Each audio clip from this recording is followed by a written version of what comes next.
Picture this. You wake up on a pristine tropical beach and suddenly see a strange man, wild-haired, emaciated, with crazy eyes. He's holding a knife. He's screaming something in a foreign language and collapses at your feet. This is exactly what happens on January 30th, 2014, on the tiny Ebon atoll in the Marshall Islands. But this is just the beginning of a story that will challenge everything we think we know about human survival. This man's name is José Salvador Alvarenga, a simple fisherman from El Salvador. And he's just spent 438 days in the ocean wilderness, 14 months drifting in the open sea on a small boat. No supplies, no communication, no hope. His story is full of mysteries and contradictions. Some call him a survival hero, others doubt his account. What really happened during those endless months among the waves? And why does this story still spark debate? On January 30th, 2014, married couple Emmy Libak-Mato and Russell Lakerick are enjoying a morning walk on Ebon Atoll Beach. The Marshall Islands are 29 coral atolls in the middle of the Pacific Ocean. Only 53,000 people live here. The place is so remote that even GPS sometimes shows empty ocean instead of land. Suddenly, the couple hears a desperate scream. They turn around and see an incredible sight. A man emerges from the pandanus thickets. But what a man. His hair is matted into dreadlocks. His beard is tangled and reaches his chest. His skin is covered with sores and strange spots. He's so emaciated he can barely stand. The stranger has a large knife in his hand. He waves it and shouts something. Emmy and Russell panic. Who is this savage? A pirate? An escaped prisoner? But the man suddenly falls to his knees. He's not threatening. He's begging for help. The only word the locals understand is a name. José. He repeats it over and over, pointing to his chest. The islanders quickly gather around the strange visitor. In such a remote place, any event is the news of the year. They give him water, and the stranger drinks like someone who hasn't seen fresh water in forever. He literally grabs the bottle and downs it in seconds. The women bring clean clothes. The men carefully take away his knife. It's an ordinary fishing tool, but in the hands of someone half mad from thirst and hunger, it looks terrifying. The rescued man clearly tries to explain something, but he speaks Spanish. In the Marshall Islands, they speak Marshallese and English. There's no overcoming the language barrier with gestures, especially when someone's in this condition. So someone brings paper and a pen. The survivor takes them with trembling hands and starts writing. The letters come out crooked. His fingers clearly don't obey after months without practice. But he stubbornly writes line after line. The finished letter is passed through a local boy straight to the island's mayor. Only 700 people live on Ebon Atoll, so the mayor knows everyone by sight. And here's a completely unknown person who's clearly not local. But the Spanish letter is like hieroglyphics to the Marshallese. No one can read it. Fortunately, there's a Norwegian anthropology student on the island at this time. The guy is studying local culture and, as it turns out, knows some Spanish. He takes the letter and starts translating, and what he reads makes everyone present freeze in amazement. This man claims he's a fisherman from El Salvador, and that he's been drifting in the ocean wilderness for over a year. When the Norwegian student finishes translating, the islanders can't believe their ears. The stranger claims he set out to sea fishing from the Mexican port of Chiapas. This was in November 2012, and now it's January 2014. That means he spent 14 months among the waves. The rescued man tells his story in fragments, between gulps of water and bites of food. He and his partner, Eskil Cordoba, went on a routine fishing trip. Their 7-meter fiberglass boat is standard for coastal fishing. Motor, GPS navigator, radio, everything proper. But on November 17th, nature shows who's boss. A sudden storm hits their boat. Waves reach the height of a 3-story building. Wind tears the protective cover off the motor, floods the electronics.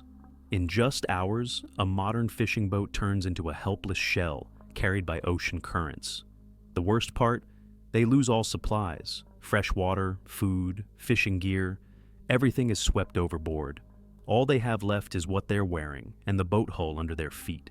2 men against an endless ocean wilderness. The fisherman explains how they survived the first weeks. They caught small fish by hand when they swam into the boat. They collected rainwater in any containers they could find. Eskil quickly gives up. He's younger and less experienced. hunger and thirst break his will. But his companion holds on. He starts hunting seabirds with his bare hands. Petrels and albatrosses land on the boat to rest and become prey. Raw meat, blood instead of water. His stomach rebels, but survival instinct is stronger. After several months, Eskil dies of exhaustion. His companion is left alone with his friend's body. For several days, he can't force himself to throw the body overboard, but the smell of decay and practical considerations win out. The ocean takes Eskil forever. Left in complete solitude, the fisherman becomes a different person. The civilized sailor disappears, replaced by a primitive hunter. Each day becomes a fight for the right to see the next sunrise. He perfects his fish-catching technique, uses his own hair as fishing line, bent nails as hooks, learns to catch small sharks with his hands when they swim up to the boat out of curiosity. Raw shark liver becomes a delicacy. It's rich in vitamins and fats. But the real breakthrough is hunting turtles. The survivor discovers that green sea turtles often surface near the boat. Their meat isn't just nutritious, it helps digestion. After months of eating raw fish, his stomach has practically stopped working, and turtle meat contains enzymes that restore the digestive system. The most torturous thing is ships on the horizon. The castaway sees them regularly, huge container ships, tankers, fishing vessels. He screams, waves his arms, tries to set his clothes on fire to create a smoke signal, but the boat is too small and the ocean wilderness too vast. Not one ship notices the tiny dot among the waves. Each such incident is a little death of hope. The sailor recalls that several times he was ready to give up. Just jump overboard and end this nightmare. But something stops him. Maybe instinct, maybe faith. The fisherman is deeply religious. He prays every day, talks to God as his only conversation partner. These conversations maintain his sanity when solitude begins to drive him mad. He believes his trials are part of a divine plan, and that sooner or later, salvation will come. When the castaway finishes his story, the islanders exchange doubtful glances. The story sounds incredible. Survive in the open ocean for so long? This contradicts everything known about human body capabilities. Local authorities are skeptical. The island's mayor contacts the Mexican consulate, but the process is slow. The language barrier complicates the situation. The rescued man speaks Spanish with a Salvadoran accent, and there are no translators of that level in the Marshall Islands. Plus, the stranger's appearance raises questions. Yes, he's exhausted and dehydrated, but for someone who spent over a year among the waves, he looks too alive. Where are the scars from sunburns? Why isn't his skin covered with saltwater sores? Some details don't add up, but there are also confirming facts. The date the sailor gives, November 17, 2012, matches Mexican Coast Guard reports about missing fishermen. They really were looking for a boat with 2 people on board. One of them was someone named Alvarenga. Ocean currents also work in favor of his version. The North Equatorial Current could well have carried a drifting boat from Mexico's coast to the Marshall Islands in 14 months. The distance is enormous, almost 10,000 kilometers, but the ocean moves at its own speed. Most importantly, the rescued man's psychological state. He behaves like someone who's survived severe trauma, constantly looks around, flinches at sudden sounds, has trouble concentrating on conversation. These are classic symptoms of post-traumatic stress. They're hard to fake. The next day, the castaway is taken to the only hospital on Majuro Atoll, the Marshall Islands capital. The medical facility is modest, but the doctors have experience with various injuries and illnesses. The medical examination results puzzle the medics. Yes, the patient is dehydrated and emaciated. His body weight is only 55 kilograms at 175 centimeters tall. But where are the serious injuries that should be on someone after 14 months in the open ocean? Doctors expect to see deep saltwater sores, traces of severe sunburn, signs of scurvy from vitamin deficiency. Instead, they find a relatively healthy man with mild signs of malnutrition. His skin is peeling, but not scarred. His teeth haven't fallen out from lack of vitamin C. Strangest of all, the condition of his hair and nails. Over such a period without care, they should have grown significantly more, and his nails look like they were trimmed relatively recently. These details don't fit the overall picture, but there are also confirming signs. Blood tests show low sodium levels. a typical consequence of prolonged seawater consumption.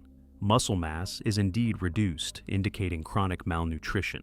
His psychological state matches severe trauma.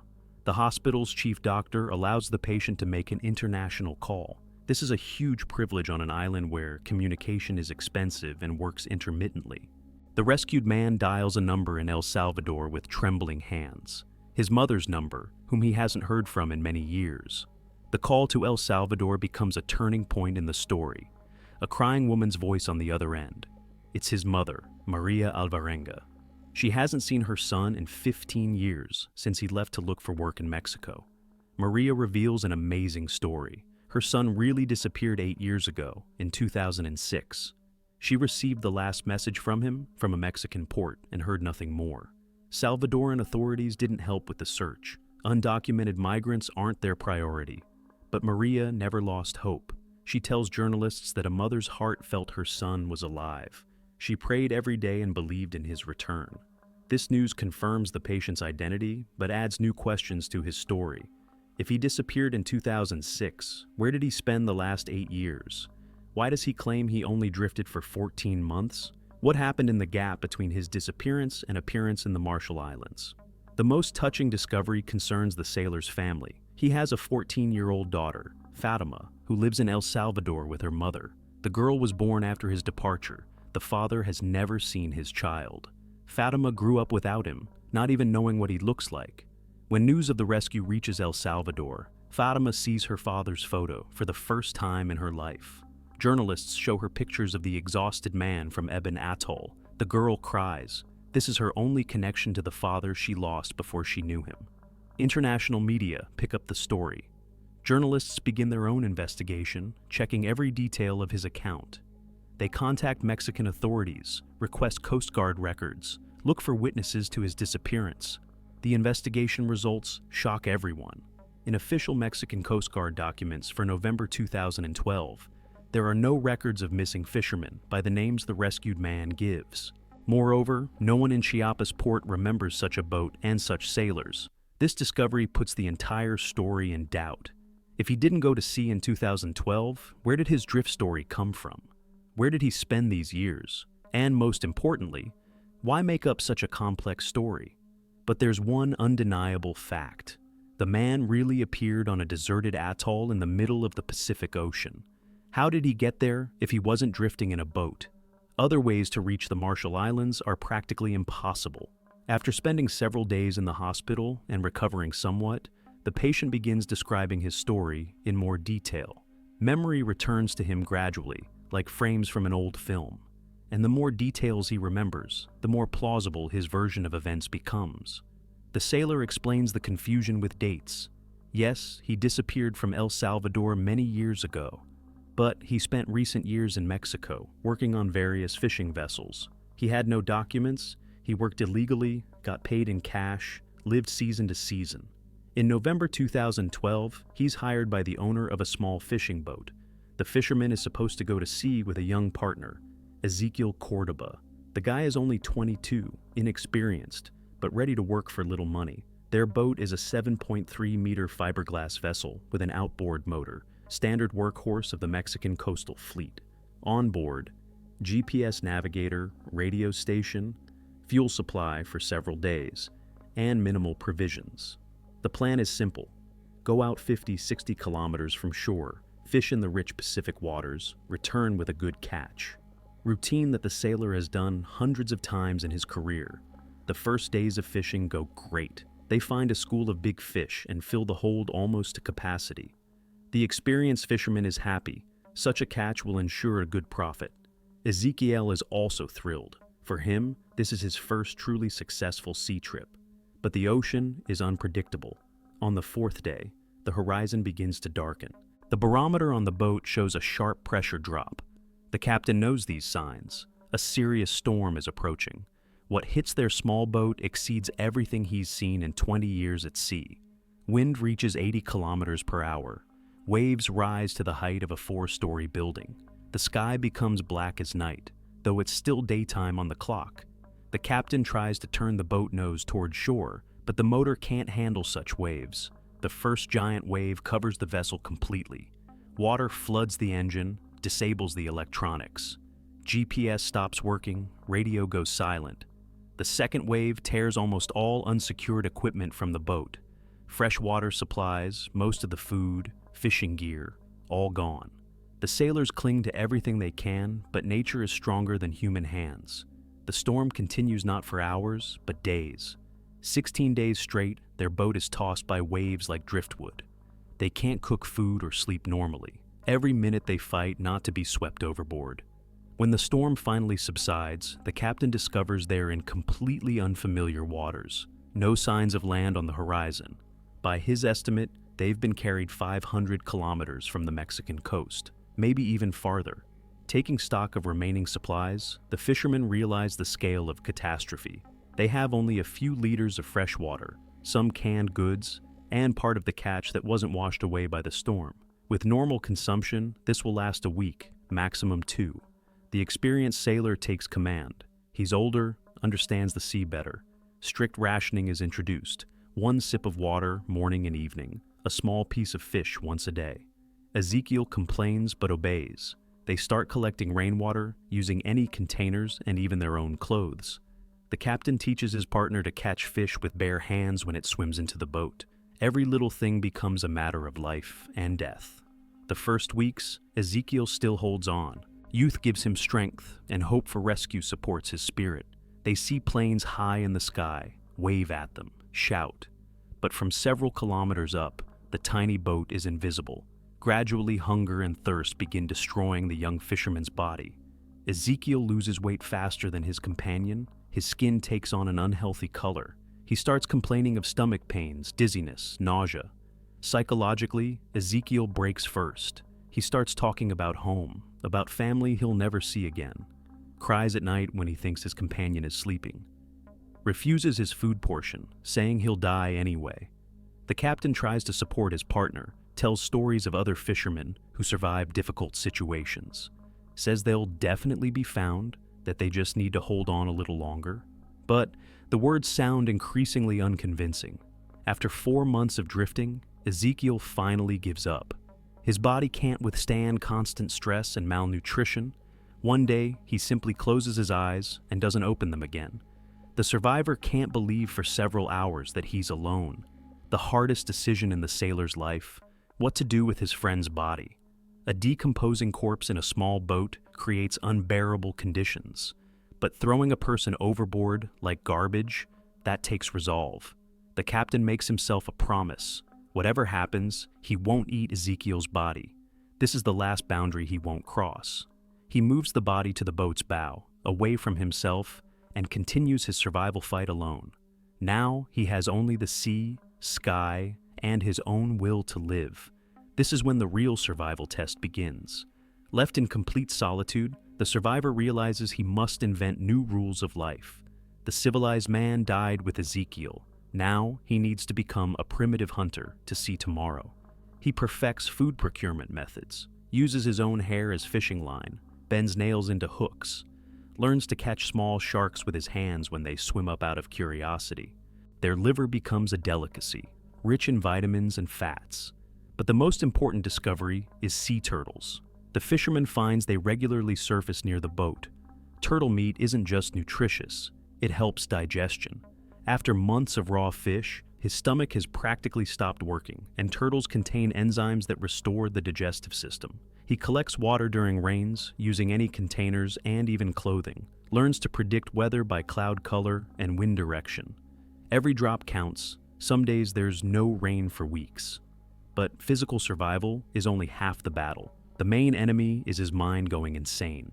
Complete isolation, absence of human contact, endless monotony of the ocean wilderness. All this slowly destroys the psyche. The sailor creates his own fantasy reality to cope with the real one. He starts talking to imaginary companions, tells stories aloud, sings songs, recites prayers. The sound of his own voice becomes an anchor, keeping him in the world of the living. The most ingenious invention, the seagull soccer game. Seabirds regularly land on the boat to rest, and instead of immediately killing them, he starts playing with them. This becomes not just entertainment, but a way to preserve sanity. The survivor turns his boat into a floating zoo. He keeps 8 to 10 live birds at once, jumping freely around the deck. He catches each one carefully, trying not to damage wings. The birds become his only companions in the endless ocean wilderness. He makes up names for them and chooses them deliberately. The biggest seagull he calls Messi, after the Argentine footballer. An aggressive bird with black spots he names Maradona. A small but fast one, Pelé. Each bird has its own character, its own role in his imaginary world. The real breakthrough is inventing the ball. The fisherman catches a round fish the size of an orange and uses it as a soccer ball. Birds instinctively start pecking the moving object, chasing it around the boat deck. Thus is born the most surreal football league in history. Team Seagulls versus Team Albatrosses. Goals made from turtle shells. Matches last for hours until the fishball decomposes and needs replacement. The survivor becomes commentator of his own championship. He shouts players' names, announces the score, even argues with imaginary referees. These games give him what's necessary for survival, the illusion of normal life. But the entertainment has practical sense too. Playing with birds, the sailor studies their behavior, learns to predict when they'll arrive, which species appear at what time of year in these waters. Knowledge becomes a survival weapon. When a bird gets tired or injured during the game, it ends up in the pot. The captain learned to quickly and painlessly break their necks. Raw meat, blood instead of water. His stomach long ago adapted to such a diet. Despite games and entertainment, he never forgets the main goal, rescue. Every day he spends hours staring at the horizon, looking for signs of land, ships, planes, any sign of civilization. He improves the command system for his birds. Before they just played soccer. Now the fisherman divides them into 2 teams with specific roles. Messi and his group handle the left side of the boat. Maradona, with his birds, the right side. When a ship appears on the horizon, the survivor organizes a real show. Birds on command soar upward, creating a cloud of wings over the boat. He hopes such an unusual signal will attract sailors' attention. Turtle shells now serve not just as soccer goals. The captain uses them as mirrors, trying to reflect sunlight toward ships. Creates a system of light signals that, in his opinion, should be visible from great distances. The most painful moment occurs on the 7th month of drifting. The sailor notices a large container ship on the horizon. The vessel is moving directly toward him. This is the first ship in months passing so close.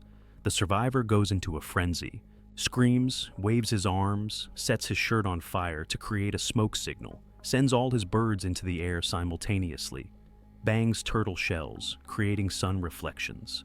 The ship passes a kilometer from the boat. The fisherman sees people on deck, but they're looking the other way. The huge vessel slowly disappears beyond the horizon, leaving him alone with despair. This failure nearly breaks him completely. For several days he lies at the bottom of the boat, refusing to eat and drink. Birds fly away. Soccer no longer seems important. It seems hope died with the ship's wake. But the ocean is not just a cruel killer. Sometimes it can be a savior too. After long drifting, having covered almost 10,000 kilometers, the battered boat finally approaches land. On the morning of January 30th, 2014, Pacific currents push his vessel to the coral reef of Ebon atoll. The survivor wakes to an unfamiliar sound, surf noise. In 14 months, he's forgotten how waves breaking on shore sound. His strength is almost gone, but self-preservation instinct makes him stand. The captain sees palm trees, white sand, green thickets. After endless blue ocean wilderness, Earth's colors seem unreally bright. He cries, not believing his own eyes. Emmy Liebach-Meadow and Russell Lakerick are taking a morning beach walk when they hear a desperate scream.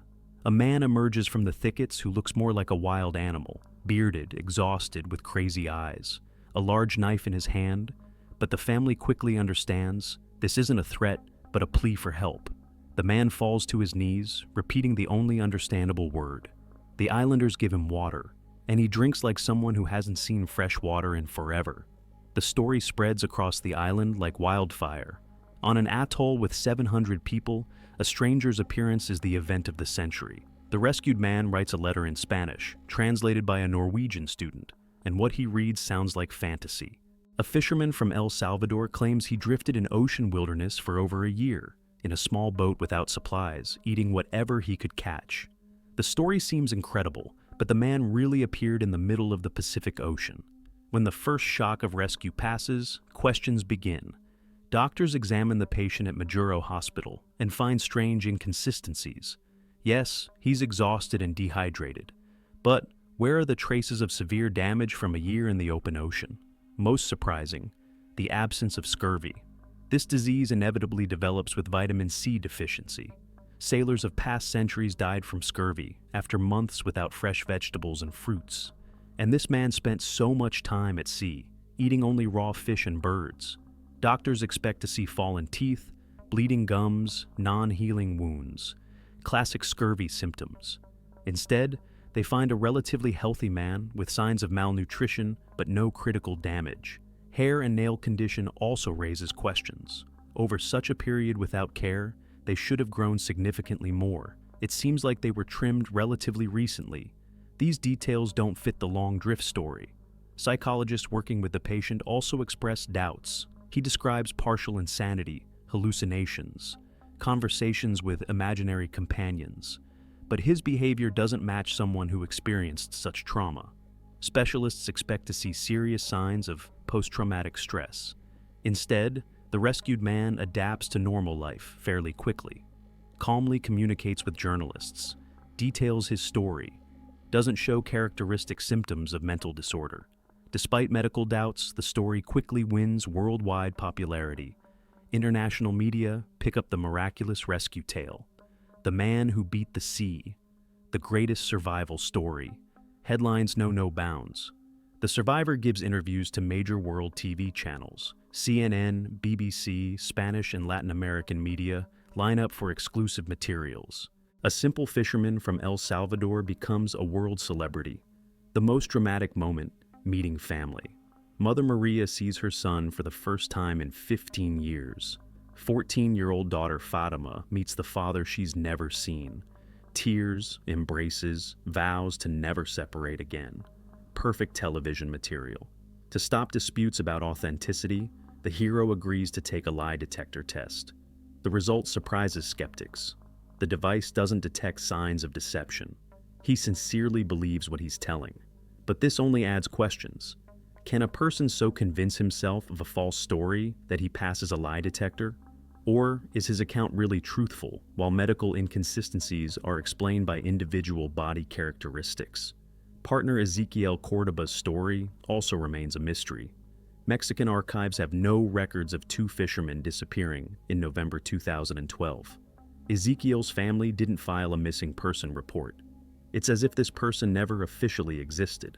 Some journalists suppose the sailor spent these years not in ocean wilderness, but somewhere on land. Perhaps worked at remote fishing bases or hid from authorities, and made up the drift story to explain his appearance in the Marshall Islands. After all interviews and checks, the hero makes an unexpected decision. He doesn't return to Mexico where he spent recent years. There awaits the life of an illegal migrant, constant fear of deportation, work for pennies. Instead, he chooses El Salvador, returns to the country he left 15 years ago as a young man. Now he's a celebrity, his story known worldwide. El Salvador's government welcomes him as a national hero. But questions remain. What really happened to this man over these years? Did he really spend so much time drifting across the Pacific Ocean? Or is his story a brilliant fiction by someone who wanted to start life anew? Medical data contradicts his account. Psychological state doesn't match survived trauma. Official documents don't confirm his boat's disappearance. But the fact remains, he appeared on a deserted atoll in the middle of ocean wilderness. Perhaps the truth is somewhere in between. Maybe the sailor really drifted at sea, but not as long as he claims. Or he experienced some other tragedy he can't or won't tell. Human memory can transform reality, especially after trauma. One thing is certain. This man remains one of the most famous sea survivors in modern history.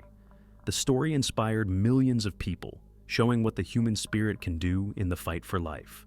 Whether it's truth or legend, let everyone decide for themselves. Today, the hero lives in El Salvador, enjoys reuniting with family, and tries to adapt to life on land. He wrote a book about his adventures that became a bestseller, regularly speaks about survival and the power of human spirit. Sometimes he stands on the shore and looks at ocean waves. Something indefinite can be read in his eyes, nostalgia, fear, or a deep secret he'll take to his grave. The sea keeps its secrets, and perhaps no one will ever know the whole truth about those days when a simple fisherman fought for life in the endless ocean wilderness.